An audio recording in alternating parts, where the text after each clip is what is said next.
நம்ம தீக்ஷு இந்த பொம்மையை கடிக்காத அப்படின்னு சொன்னால் ஃபஸ்ட்டு எடுத்து அந்த பொம்மையை தான் கடிப்பா. இட்ஸ் ஓகே அப்படின்னு சொல்லி 8 மாத குழந்தைய நம்ம சேஞ்ச் பண்ண முடியாது. ஏன்னா அவங்களுக்கு ஒன்றுமே தெரியாது. ஓகே நம்மளே சேஞ்ச் பண்ணிக்கலாம் அப்படின்னு சொல்லி என்னை நானே சேஞ்ச் பண்ணிட்டேன்.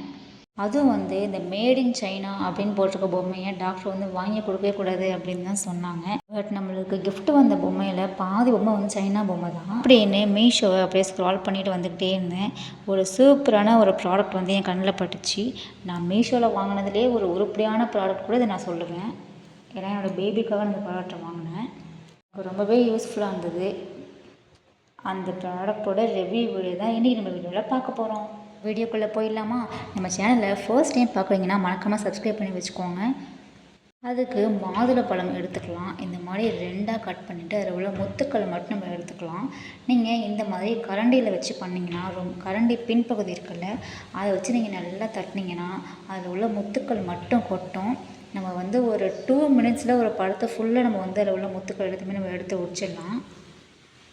பாருங்கள், நம்ம லெஃப்ட் ஹேண்டில் அந்த ஒரு பழத்தை வச்சுக்கணும்.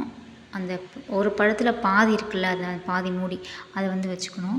நெக்ஸ்ட்டு ஒரு பெரிய பால் கரண்டி இருக்குல்ல, குழம்பு கரண்டி, அந்த கரண்டியை எடுத்துகிட்டு அதில் உள்ள பின்பகுதி இருக்குல்ல, அதை வச்சு ஸ்ட்ராங்காக அடிச்சிங்கன்னா நம்ம பழமும் ஸ்ட்ராங்காக பிடிச்சிக்கணும், கரண்டியும் ஸ்ட்ராங்காக பிடிச்சிக்கணும். நல்லா ஃபாஸ்ட்டாக அடிச்சிங்கன்னா முன்னாடி பின்னாடி சைடில் மேலே நல்லா தட்டினீங்கன்னா அதில் உள்ள முத்துக்கள் மட்டும் அழகாக விழுந்துடும். நீங்கள் ரொம்ப ஈஸியாக மாதுளப்பழத்தை உரிச்சிடலாம். அதில் அந்த மாதுளப்பழத்தோல் ஒரு 1-2 பீஸ் தான் இருக்கும். நீங்கள் கடைசியாக அதை எடுத்துடலாம். பாருங்கள், நான் எவ்வளோ ஃபாஸ்ட்டாக ரொம்ப ஈஸியாக வேலையை முடிச்சிட்டேன் பார்த்தீங்களா?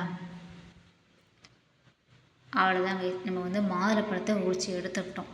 இதை பார்த்தீங்களா, இதில் முத்துக்களே இல்லை. தோல் பார்த்திங்கன்னா இதில் 1-2 தான் இருக்கும். நம்ம டக்குன்னு எடுத்து முடிச்சிடலாம். மாதுளப்பழத்தில் நிறைய சத்துக்கள் இருக்குது மக்களே. இரத்த குழாயில் ஏற்பட்டிருக்கிற கெட்ட கொழுப்பு இருக்குல்ல, அதை கூட மாதுளப்பழம் ஈஸியாக கரைச்சிடுதான். அண்ட் நம்மளோட டெய்லி சாப்பிட்டோன்னா ஸ்கின் ரொம்பவே க்ளோவாக இருக்கும். இந்த மாதுளப்பழத்தை விட இந்த மாதுளப்பழ தோல் இருக்குல்ல, அதை நீங்கள் நல்லா பிச்சு பிச்சு போட்டு நல்லா கொதிக்க வச்சு தேன் ஊற்றி குடிச்சிங்கன்னா ரொம்ப ரொம்ப ஸ்ட்ரென்த்தாக இருக்கும். பாருங்கள், நான் எல்லாமே இந்த மாதிரி உரித்து எடுத்துட்டேன். அந்த ப்ராடக்ட் இது தான். எவ்வளோ சூப்பராக பார்த்தீங்களா? அதுவும் பேபிஸ்க்கு ரொம்ப ரொம்ப மஸ்ட் இந்த ப்ராடக்ட்டு. கண்டிப்பாக வாங்கி ட்ரை பண்ணி பாருங்கள். இதில் நான் கிட்டத்தட்ட ஒரு 10 to 12 அந்த முத்துக்கள் போட்டிருக்கேன்.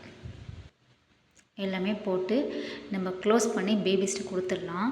அவங்க பொம்மையை சப்பும் போதெல்லாம் நம்ம இந்த மாதிரி மாதுளப்பழம் அண்ட் இதில் ஆப்பிள் போடலாம், கேரட் போடலாம், அண்ட் ஆரஞ்சு இருக்குல்ல, அது கூட போடலாம்.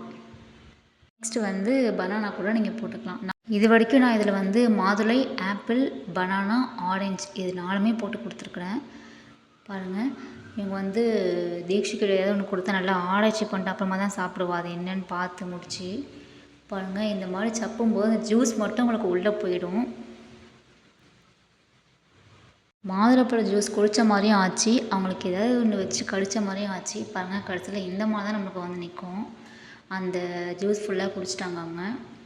ப்ராடக்ட் பிடிச்சா மறக்காமல் ட்ரை பண்ணி பாருங்கள். உங்களோட பேபிஸ்க்கு இந்த மாதிரி கிஃப்ட் வாங்கிட்டு போய் கொடுங்க. அவங்க ஃப்ரூட்ஸ் சாப்பிட்ட மாதிரியும் ஆச்சு, இந்த மாதிரி பொம்மையை கடித்த மாதிரியும் ஆச்சு. சைமல்டேனியஸில் 2 வேலை முடிஞ்சு போச்சு. 8 months ப்ளஸ் பேபிஸ்க்கெலாம் இந்த மாதிரி நீங்கள் ப்ராடக்ட்டை தைரியமாக கொடுக்கலாம். நான் என்னோடய டாக்டர்கிட்ட கேட்டு தான் நான் இதெல்லாம் கொடுத்தேன். பாருங்கள், ஜூஸ் ஃபுல்லாக குடிச்சதுக்கப்புறம் இந்த மாதிரி தான் நம்மளுக்கு மீறும். அவ்வளோதாங்க. ட்ரை பண்ணிவிட்டு மறக்காமல் கமெண்ட் பண்ணுங்கள். சேனல் பிடிச்சா மறக்காமல் சப்ஸ்கிரைப் பண்ணுங்கள், லைக் பண்ணுங்கள், ஷேர் பண்ணுங்கள். காலையில் ஒரு வீடியோவில் வரேன். பாய்.